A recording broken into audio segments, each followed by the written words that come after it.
An official good morning, everyone. Can you please bear with us this morning because my incredible husband, Mike, is away today. So we are trying to cover all of his bases until he gets back. So your patience is very much appreciated. And before I forget to mention this, please get your calendars out. This is important because you want to add a couple of dates. First, our annual Christmas Eve candlelight service is, believe it or not, December 24th at 7 p.m. And it's right here in the sanctuary, and you definitely don't want to miss it. It is beautiful.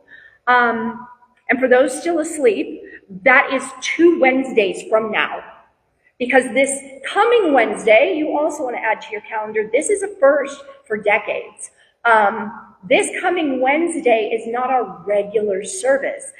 We will be sharing the winter spotlight for Barnhart to come, and their kids will sing all of their wonderful winter music, and their director, Natalie Yoder, finds like the most irreverent pieces that you would never anticipate. What was the one-note song?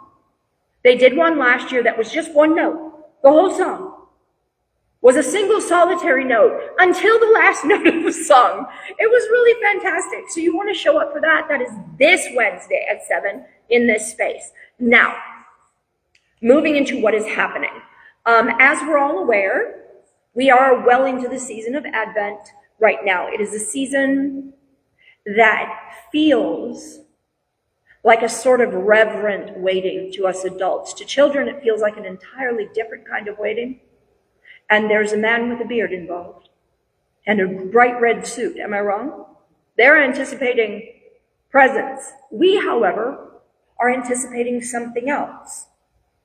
And this waiting that we feel in this season is waiting for a holy birth. But in a deeper spiritual sense, Advent is not about waiting for someone or something to arrive. It's about becoming still enough to recognize what has always been here. Contrary to what we've been taught, the ancient prophets did not simply speak of a God who would come from elsewhere, from outside.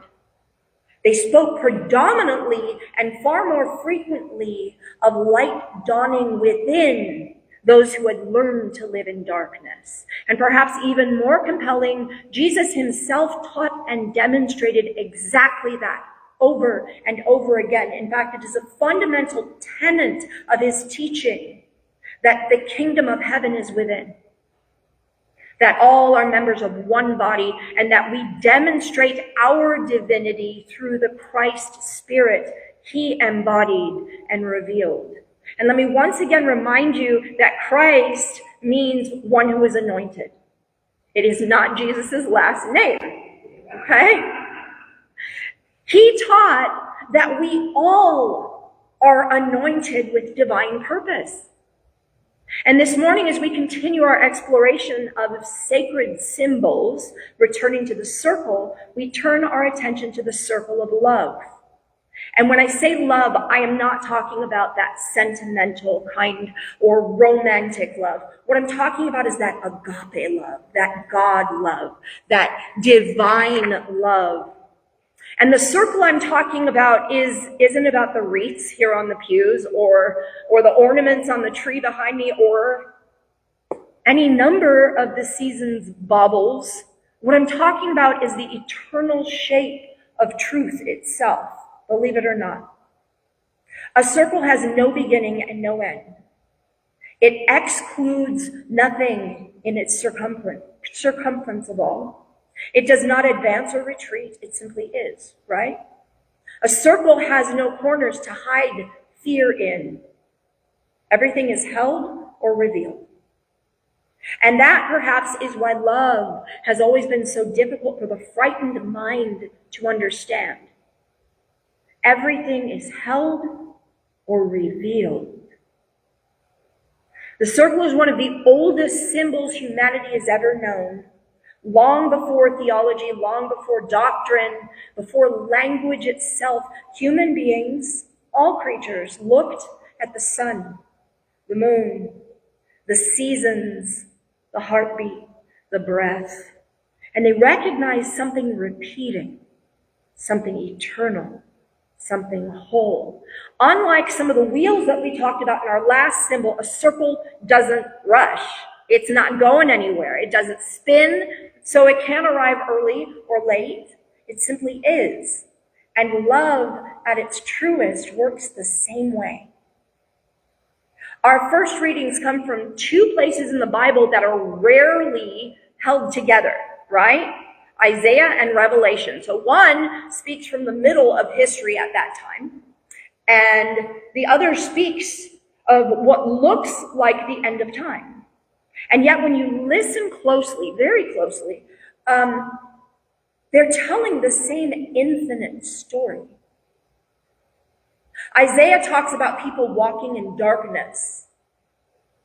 And it's saying that not because the world is somehow evil then or because they're broken, but because they cannot see clearly. Okay? And then light appears. And that light does not attack the darkness. It doesn't fight with it. It doesn't argue with it. It's just that light is recognized. And the moment that it's recognized, the darkness loses its authority. Fear only survives when we believe it holds back something that can hurt us. Be with that for a minute.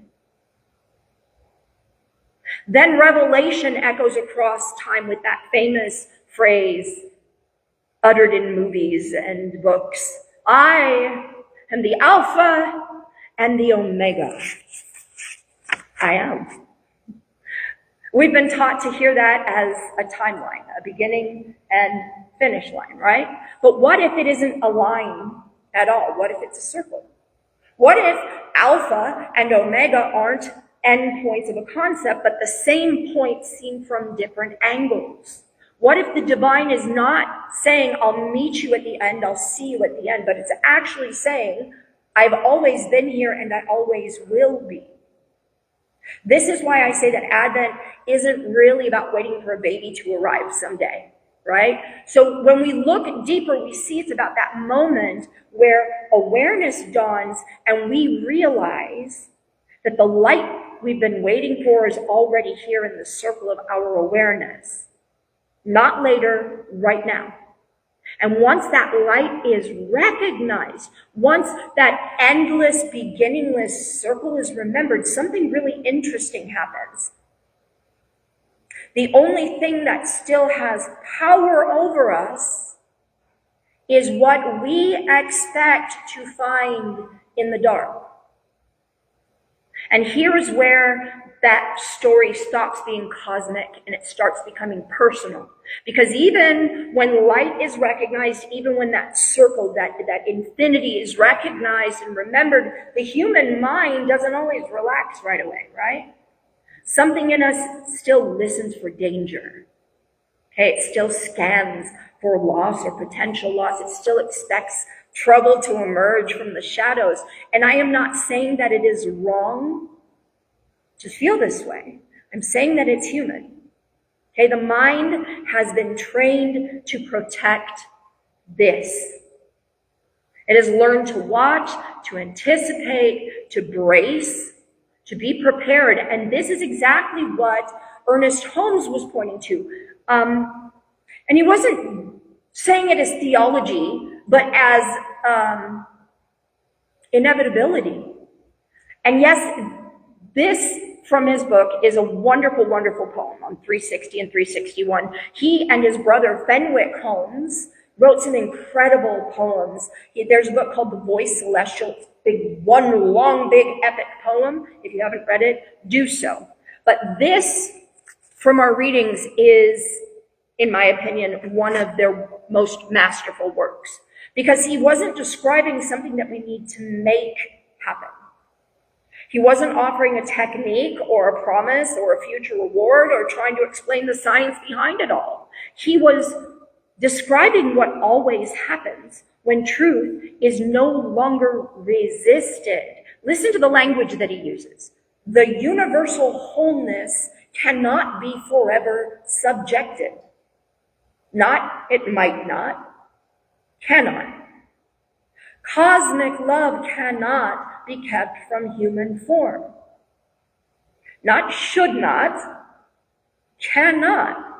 The seed of perfection must burst. Must. This isn't poetry about something that might occur if we're good enough, or faithful enough, or we work hard enough, or we're spiritual enough. This is a description of natural law. When something is whole, it expresses. When something is alive, it moves. And when something is love, it does not remain hidden. There's no pressure, there's no effort, there's no force. Truth doesn't need to be pushed out into the world. It just needs the resistance to relax.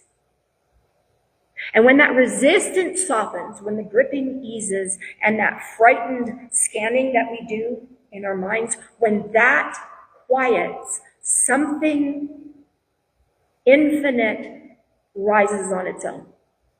Holmes describes it as a voice emerging from stillness, not shouting, not commanding, emerging, just being recognized. Let the earth be still in his presence. Let the animals be still. Let the birds be still. Let deep cry unto deep. That, for me, is one of the most achingly poetic lines in the entirety of the Science of Mind. Let deep cry unto deep. And what that's saying here is that when fear stops shouting, the truth doesn't rush in, it simply becomes audible. It's always been there. And this is where that circle turns inward, because that resistance that Holmes is kind of talking about, it's not out there in the world. It's here. It's in the mind that expects trouble. It's in the awareness trained to anticipate vulnerability and loss and victimization, victimhood. Which word is right there? Y'all know what I'm saying. Here is the only battleground that there's ever been. Be with me, okay? Not the world, not history, not circumstance. Stay with me, because I'm saying something big, and I know some hackles may raise when I say that here's the only battleground. And it's because all of the outward displays of battlegrounds, they began here. In the minds of the many, many, many people who set the stage entirely out of fear. Okay? That mind of fear created the physical battlegrounds. And that fear was wearing any number of costumes. Okay? Arrogance, outrage, vindication, all of that is fear. And all fear lives right here. And this is why the next voices that we heard in our readings, both from Jesus and from Lewis Carroll, believe it or not, sound like warnings. Not because the danger is real, and not because the mind expects it to be, but the mind expects it to happen. Jesus says something curious in the Gospel of Thomas, which, if you don't know, reads a lot like some of Mona's board minutes. She was the secretary up until last week, because the Gospel of Thomas is literally just pages of Jesus said, and Jesus said, and the disciple asked and Jesus said. That's pages, the whole book. It's just quotes. And no embellishment. He didn't try to create a pretty picture. He just quoted everybody. And in the passage from our inspiration this morning, he doesn't say trouble is coming. He says the trouble you expect will come. That's an entirely different thing. He's pointing to a mechanism, not some prophecy. It's a habit of mind, an awareness trained to scan the shadows for danger. And then he ends with this quiet line, and it's easy to miss this one. Let there be among you one who understands. Not one who fights, not one who prepares or escapes, not one who conquers the world, one who understands. Because remember, he said, prepare. Prepare against the thieves in the night. Let there be one among you who understands the trouble you expect will come. And now, mischievously, another voice is brought into the circle. Not from the scripture, but from a children's poem. Beware the Jabberwock, my son. The jaws that bite, the claws that catch. Beware the Jubjub bird and shun the frumious Bandersnatch. Now on the surface, this sounds like nonsense, right? It's a warning about imaginary monsters, but listen carefully because that voice sounds very, very familiar. It's that voice that says, oh, be careful, or don't trust, don't believe, or that something bad is coming and we have to get ready and we have to fight. Or you might fail, so maybe you shouldn't try, or you're gonna get hurt. This isn't a poem about monsters in the world. It is a poem about your mind preparing for danger. Lewis Carroll in this stanza, or these stanzas, is not describing a threat. He's describing anticipation and seeking. Notice this. Here in these passages, the Jabberwock hasn't appeared yet. No jaws are biting and no claws are catching. All that exists so far is the warning. And this is exactly what Jesus was pointing to when he said, the trouble you expect will come. Not because trouble is inevitable, but because the expectation has already given it a place to live. The fear arrives first. And hear me when I say this again, gently. The jaws that bite and the claws that catch in human experience only become torture when they live first in the mind. Because in the mind, every boogeyman is real. Every imagined outcome feels inevitable. Every worst case scenario feels like it's just around the corner, right? But then something really interesting happens. The poem shifts. He took his vorpal sword in hand. Long time the manxome foe he sought. So rested he by the tum-tum tree and stood a while and thought. This is not about slaying a monster. This is about doing the inner work. This is the careful dismantling of fear as judgment, as division, as self-condemnation, as the endless stories that we tell ourselves about the idea of duality, about who we are and what the world is about to do to us. And then he rests, right? He stands a while in thought. He believes the work is done. The waters are calm. The danger has been addressed. And here is the beautiful truth beneath the humor.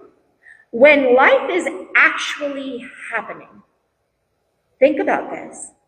When you are not inside your head rehearsing disaster, when you are present in the unanalyzed, unimagined, really real moment, those jaws that we feared, we find out they're just interested in nibbles, right? Those claws that we dreaded, they're like paper cuts.